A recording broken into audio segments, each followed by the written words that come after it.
और अब एक और बड़ी खबर कोरोना कहर को लेकर। दिल्ली में कोरोना से हालात बेकाबू हो चले हैं। 24 घंटे में एक बार फिर से 100 से ज्यादा मरीजों की मौत हुई है।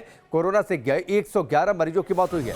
कोरोना के 5,879 नए केस सामने आए हैं। 24 घंटे में कोरोना के 6,963 मरीज सामने आए।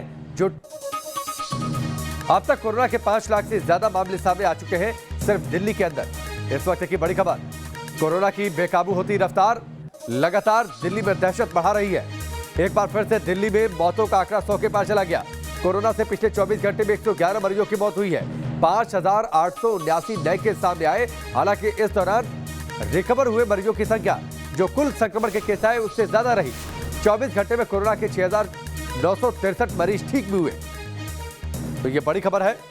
लगातार एक बार फिर से कोरोना में मौतों का आंकड़ा 111 हो गया है, यानी 100 के पार चला गया है। यह दिल्ली में तीसरी बार है जब मौतों का आंकड़ा कोरोना की वजह से 100 के पार गया है। दो तस्वीर आपकी टेलीविजन स्क्रीन पर। 24 घंटे में 111 लोगों की मौत हो गई है। कोरोना संक्रमण की वजह से लोग दहशत में हैं। सरकारें इस बात की अपील कर रही हैं, हम भी आपकी इस बात से अपील कर रहे हैं, इस बात को लेकर कि आप जब बाहर निकलिए तो मास्क का इस्तेमाल करिए, सैनिटाइजर का इस्तेमाल करिए, एहतियात बरतिए, क्योंकि जब तक दवा नहीं आती, जब तक वैक्सीन नहीं आती, तब तक आपकी एहतियात, आपकी सावधानी ही कोरोना के संक्रमण से आपको बचा सकती है।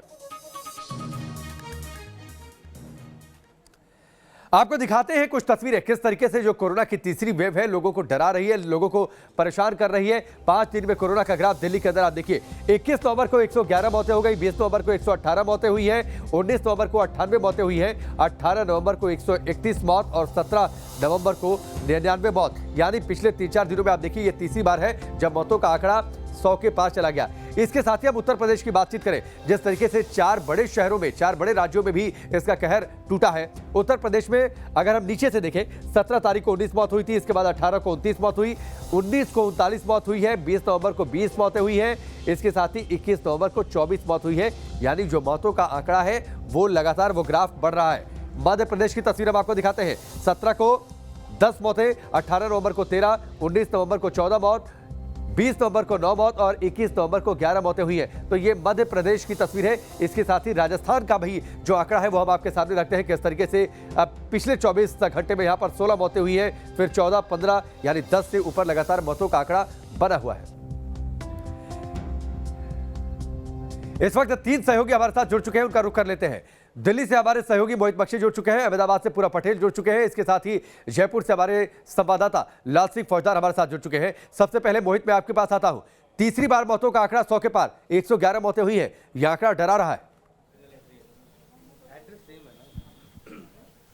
जी, आंकड़ा बहुत ज़्यादा डरा रहा है क्योंकि बेशक ही नंबर जो है वो आपको ये दिखे, आंकड़ा जो है 5,889 पहुंच गया है, यानी आंकड़ा कम होता हुआ नजर आएगा। लेकिन ये जो मौत का आंकड़ा है ये अपने आप में बहुत ज़्यादा चिंताजनक है, 111 मौतें। इसके अलावा हम आपको बता दें कि 118, 131 और 104 मौतें इसी नवंबर में हो चुकी हैं। लगातार ये कहा जा रहा है कि इसके लिए भी कमेटी अपना काम कर रही है, लेकिन क्यों ये मौतों का आंकड़ा थम नहीं रहा। हालांकि अब ये कहा जा रहा है कि आईसीयू बेड्स और आईसीयू वेंटिलेटर्स बेड दोनों ही जो ऐड किए गए हैं, आईसीयू बेड्स टोटल 411 जोड़ने की बात कही जा रही है। लेकिन सबसे बड़ी बात यही है इस पूरे घटनाक्रम में कि कोरोना के मामले जिस रफ्तार से बढ़ रहे हैं, उनको रफ्तार को लगाम लगाने के लिए आखिर क्या किया जाएगा, क्योंकि प्रशासन कह रहा है कि हमने ठीक है, मैं आपके पास आता हूं मोहित। एक बार मैं जयपुर का रुख कर लेता हूं। लाल सिंह फौजदार हमारे साथ जुड़े हैं।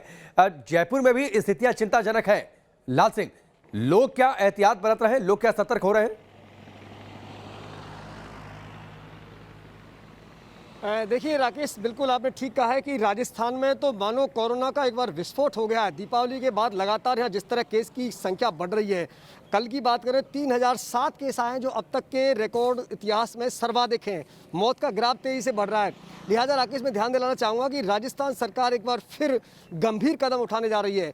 मंत्रिपरिषद की मीटिंग में तय किया है कि 8 बड़े शहरों में राजस्थान में रात 8 बजे से सुबह 6 बजे तक नाइट कर्फ्यू लगा दिया जाएगा, जिनमें जयपुर है, जोधपुर है, अजमेर है, बीकानेर है, कोटा है, भीलवाड़ा है, अलवर है। इन शहरों में जिस तरह लगातार केसों की संख्या बढ़ी है राकेश, लिहाजा सरकार ने तय कर लिया है कि आज रात से और कल सुबह 6 बजे तक कर्फ्यू, नाइट कर्फ्यू रहेगा। इस दौरान आवाजाही नहीं रहेगी, केवल मेडिकल और इमरजेंसी सेवाओं के लोग ही बाहर निकल सकते हैं। ठीक है, कुछ ऐसी स्थिति लाल सिंह, कुछ ऐसी स्थिति अहमदाबाद की है। हमारे सहयोगी पूरब पटेल हमारे साथ जुड़े हैं।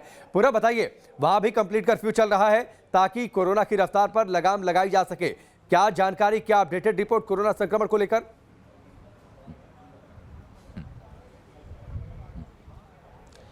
राकेश, कर्फ्यू तो अच्छी तरह से कर्फ्यू का पालन पुलिस करवा ही रही है, लेकिन एक चौंकाने वाला आंकड़ा आज सवेरे सामने ये आया है राकेश के कर्फ्यू के दौरान भी 250 लोग घर के बाहर निकले, उनमें 250 मामले दर्ज किए गए, 300 लोगों की गिरफ्तारी की गई और 15 लाख रुपए का चालान काटा गया।